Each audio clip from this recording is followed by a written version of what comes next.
Earl Steele's parking spot man was waiting for, gets taught an expensive lesson. What should have been a simple outing quickly morphed into a massive display of rudeness.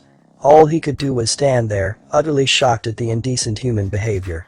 But when it finally was his turn at the counter, he knew exactly how to teach them a lesson. Friday evening donuts was a long-standing ritual for Hunter and Lara. But now that Lara was pregnant, things had gone full tilt. The need for sprinkles and cream filling was paramount. This particular night, Hunter watched her hunger pangs go off the charts. There was just one problem. And it would soon spiral into something unimaginable. It was supposed to be Madeline's Bakery on 5th. They were famous for their Boston creams. Hunter could see the saliva accumulate around Lara's lips, like a bloodhound inches from a juicy sausage. But as they pulled up to the small mom-and-pop shop, they couldn't believe their eyes. It should have been open for at least another hour, but the tape note saying they were closed early, because of an emergency, punched them in the gut. Lara's hormones were already making her tear up. Hunter pulled out his phone and looked for alternatives. New drama was only minutes away. With determination, Hunter traversed the dark streets until they came to the only other bakery near them that would still be open. But when they pulled into the parking lot, he felt his stomach twist. It was packed, with one last spot begging to be taken. A loud honk came from behind them. Hunter let out a happy sigh of relief as he pulled forward and prepared to reverse. Suddenly, a pink Mini Cooper swerved in and stole the open space. It started as shock, but when he opened his window and explained he had already claimed it, a young woman poked her head out and said something unbelievable. It started with "Too bad. I don't see your name on it." But shock changed to anger when 3 more girls got out and added their own insults. Hunter could feel the anger bubble, but Lara looked like a volcano about to erupt. His wife stormed out of the car, and he immediately jumped out after her.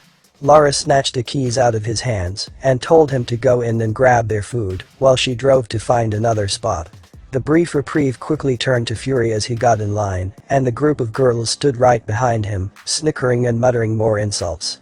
Why were they being like this? A beep from his phone showed a message from Lara. She has found a spot and was waiting. Hunter's turn came, and he inspected the last of the already slim pickings. In the middle of the continued whispers and rude giggles, he suddenly got a wonderfully wicked idea. It was time to get some sweet revenge. Hunter savored the satisfying rush as he pulled out his card and made his order.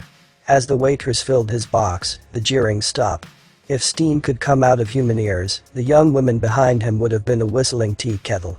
Her face had turned bright red, and her hands into tight fists. "What do you think you're doing?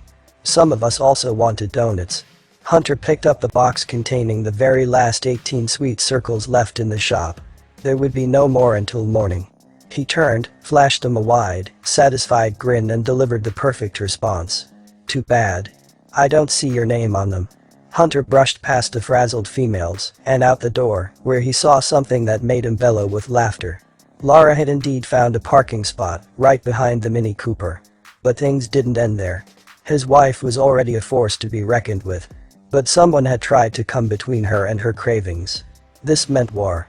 A loud honk came from the small car, and the girls yelled for them to move. Lara grabbed a strawberry jelly and stuffed it into her mouth. Hunter knew what to do next. He settled into the passenger seat, selected an old-fashioned glazed, and crammed it into his smiling face. He pointed to the box and then flashed the thumbs up. "So good." The couple giggled like silly kids as the other car exploded with petulant rage. Which just made them laugh all the harder. When the last bites went down and fingers were licked, they finally pulled away and let the Cooper squeal down the road. It was far more donuts than they needed, but it was totally worth it.